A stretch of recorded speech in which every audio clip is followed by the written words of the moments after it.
하루의 말씀, 오늘은 로마서 2장 12절에서 13절 말씀 가지고 함께 나눕니다. 성경 봉독하겠습니다.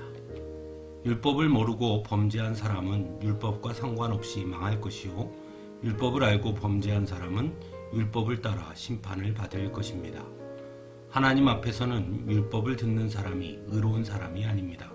오직 율법을 실천하는 사람이라야 의롭게 될 것이기 때문입니다.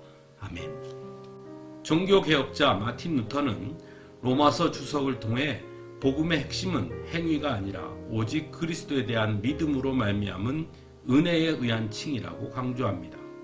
그래서 개혁교회 교리는 믿음으로써 의롭게 된다는 이신칭의 위에 서 있다고 할 수 있습니다.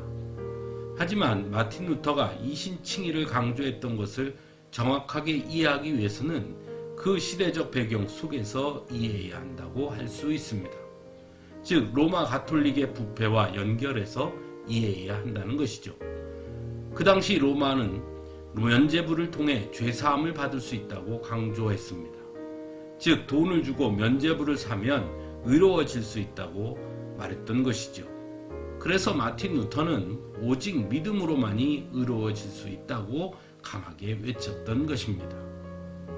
오늘 우리가 읽은 로마서에서 우리는 사도 바울의 외침을 듣게 됩니다. 그리고 그의 외침을 이해하기 위해서도 역시 그 시대의 상황을 이해하는 것이 중요합니다. 비록 로마에 있는 그리스도인들에게 편지를 쓴 것이지만 그곳에도 여전히 유대인 그리스도인들과 이방인 그리스도인들이 함께 존재했습니다. 그리고 유대인 그리스도인들은 여전히 율법을 매우 강조했습니다. 그래서 할례를 강조하기도 했지요. 또한 반대로 이방인 그리스도인들 중에 어떤 이들은 율법의 무용론을 주장하는 이들도 있었습니다. 그래서 구약의 율법은 이제 완전히 폐기되었다고 주장하기도 했습니다. 바로 그런 상황 속에서 사도 바울은 이신칭의를 말하고 있는 것입니다. 사도 바울은 유대인 중에 유대인이었고 바리새인이었습니다. 즉 누구보다 율법을 잘 알고 있었다는 것입니다. 그런 그가 오늘 말씀에서 율법에 대해 말하고 있습니다. 먼저 사도 바울은 율법만이 하나님의 심판의 기준이 아님을 분명하게 전합니다.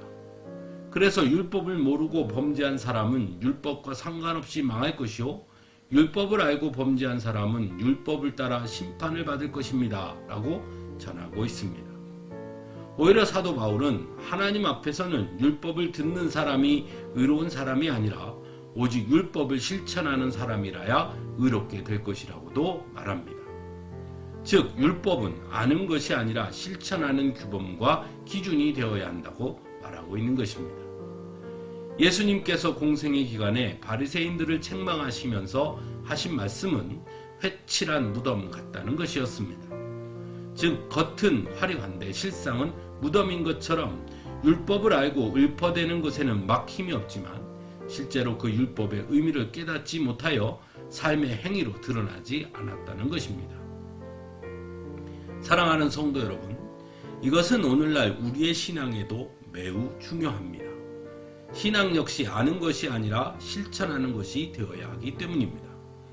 하나님에 대해 아는 것도 중요하지만 그것이 우리를 구원하는 것이 아니라 하나님에 대해 아는 만큼 하나님을 믿으며 그 믿음이 우리의 삶의 행위로 나타나야 하는 것이기 때문입니다. 믿음의 크기는 알매 있지 아니하고 실천에 있음을 알아야 한다는 것입니다.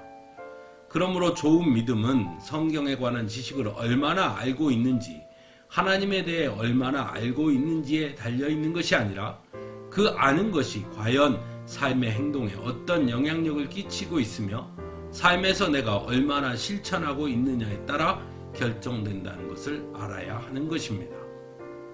오늘 말씀에서 전하고 있듯이 하나님 앞에서는 오직 율법을 실천하는 사람이라야 의롭게 될 것이기 때문입니다.